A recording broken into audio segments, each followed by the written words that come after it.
আসসালামু আলাইকুম। শুরু করছি আমি পদ্মজা উপন্যাসের 22তম পর্ব।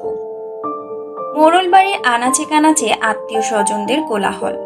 পদ্মজা বিছানার এক কোণে চুপটি করে বসে আছে। ঘরে দুষ্ট রমণী আছে কয়েকজন, নিজেদের মধ্যে রসিকতা করছে, উচ্চস্বরে হাসছে, অথচ এরাই বিপদের সময় পাশে ছিল না। ভীষণ গরম পড়েছে।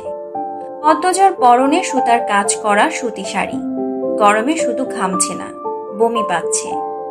প্রেমা পদ্মজার পাশে বসেছিল।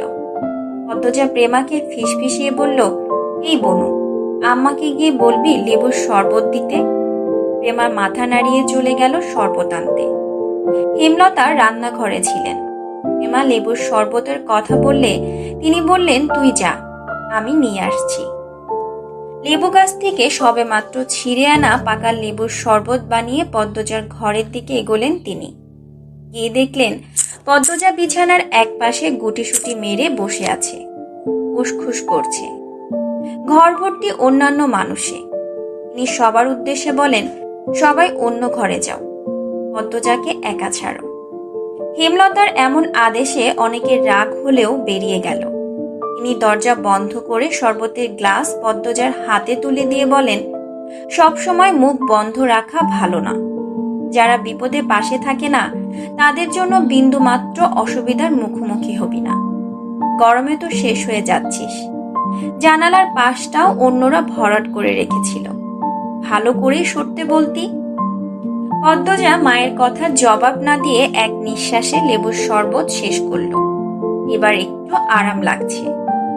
আলনার কাপড়গুলো অগোছালো, সকালেই তো ঠিক ছিল, নিশ্চয়ই মেয়েগুলোর কাজ। হেমলতা আলনার কাপড় ঠিক করতে করতে জিজ্ঞাসা করলেন, কি নিয়ে এত চিন্তা করছিস? পদ্মজা কিছু না বলে বিছানায় আঙুল দিয়ে আঁকিবুকি করতে লাগলো। পদ্মজার অস্বাভাবিকতা দেখে হেমলতা কপাল কুঁচকালেন। বলবি তো?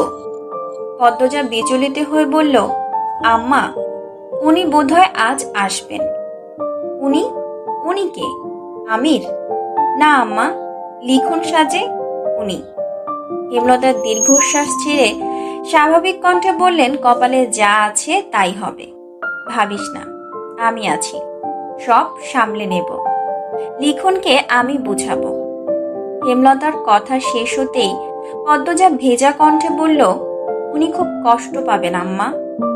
হেমলতা অবাক হয়ে তাকান পদ্মজার দিকে। পদ্মজা এত ব্যাকুল কেন হচ্ছে?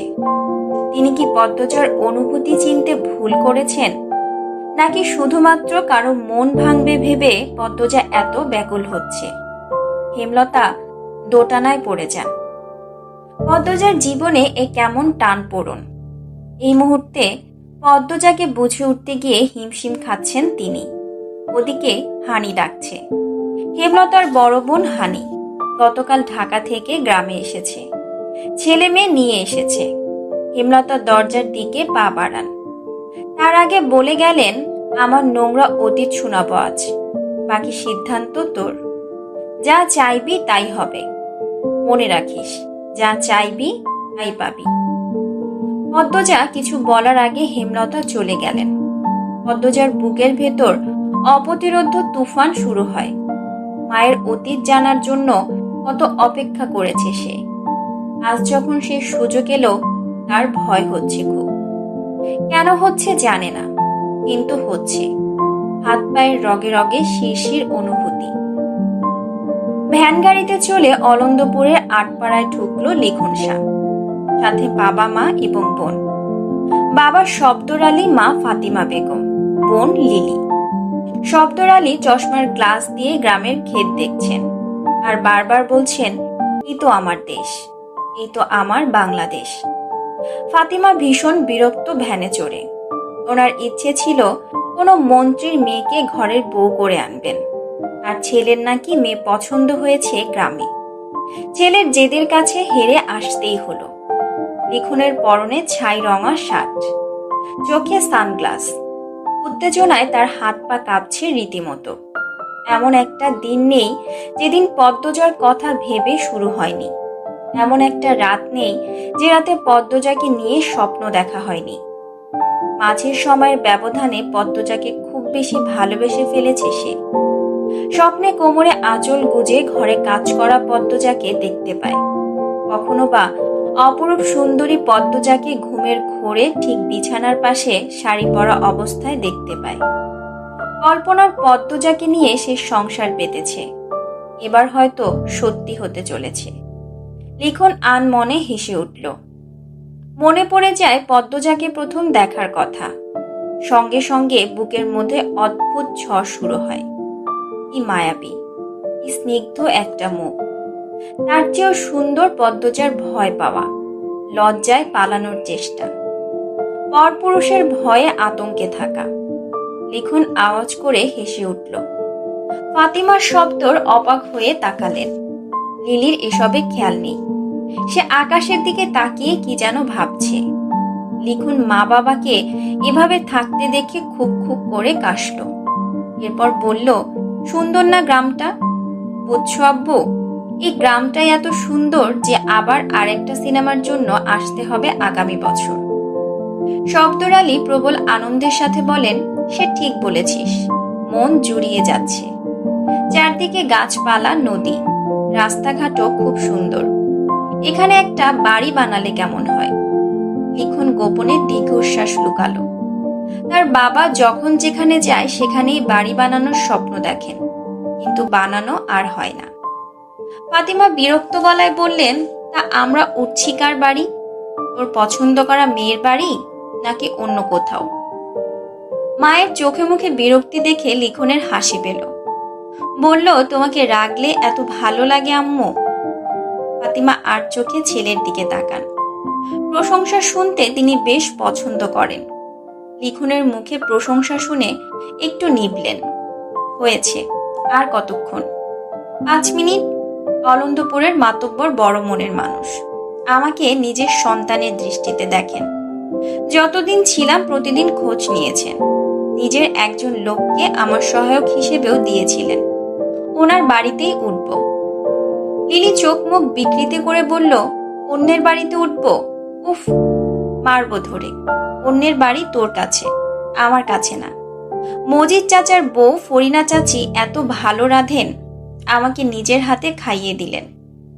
ওনার একটাই ছেলে, ঢাকায় পড়ছে, ব্যবসা সামলাচ্ছে। তার সাথে অবশ্য সাক্ষাৎ হয়নি, কিন্তু ফরিনা চাচি সারাক্ষণ ছেলে ছেলে করতেন। আমাকে পেয়ে ছেলের সব ভালোবাসা ঢেলে দিয়েছিলেন।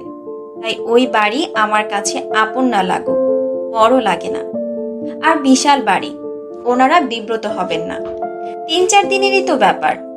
লিখনের এত বড় বক্তব্যের পাছে কেউ কিছু বলার মতো পেল না। হাওলাদার বাড়ির সামনে এসে ভ্যান থামে। বাড়ির চারপাশ সাজানো দেখে লিখন বেশ অবাক হলো। লিলি চারপাশ দেখতে দেখতে বলল, দাদা ভাই, তুমি বিয়ে করতে এসেছো এই খবর ওনারা পেয়েছেন বোধহয়, তাই এত আয়োজন। লিখন লিলির মাথায় গাঁটটা মেরে বলল, বাড়িতে 2টো মেয়ে আছে, তাদের কারো বিয়ে হবে হয়তো, চল। ইটের বড় প্রাচীর চারদিকে, মাঝে বড় গেট। প্রাচীরের উচ্চতা 15 ফুট আর গেটের উচ্চতা 12 ফুট। গেটের পাশে দাঁড়িয়ে ছিল 2জন লোক। দুজনকেই লিখন চিনে, তাই লিখনকে বাড়ির ভেতর ঢুকতে দিল। গেট পার হলেই খোলা জায়গায় প্রচুর গাছপালা, বেশি সুপারি গাছ এবং তাল গাছ। সবকিছু সুন্দর। 2 মিনিট হাঁটার পর রং করা টিনের একটা বড় ঘর। তার সামনে সিঁড়ি, সিঁড়ির 2 পাশে সিমেন্টের তৈরি বসার বেঞ্চি। এই ঘরটাকে গ্রামে আলোক ঘর বলা হয়, কেউ কেউ আলগা ঘর বলে থাকে। অতিথিরা এসে বিশ্রাম করে, রাত্রি যাপন করে। ভেতরে ইট সিমেন্টের তৈরি 2 তলা অন্দরমহল। আলোক ঘরের বারান্দায় বসেছিলেন মজিদ মাতব্বর, ফরিনার রিদওয়ান। লিখনকে দূর থেকে দেখতে পেয়ে ওনারা অবাক হন, সেই সাথে খুশিও। শহরের 4 জন মানুষ হেঁটে আসছে, সর্বাঙ্গে আধুনিকতার ছোঁয়া। দেখতেও ভালো লাগে। লিখন বারান্দায় পা রাখতেই মজিদ মাতব্বর হেসে বলেন, আজকের দিনটা সত্যি খুব সুন্দর। লিখন হাসল। ফরিনা এবং মজিদ মাতব্বরকে সালাম করে বলল, এই হচ্ছেন আমার বাবা মা আর বোন। আর আম্মু আব্বু, উনি হচ্ছেন মজিদ চাচা। আর ইনি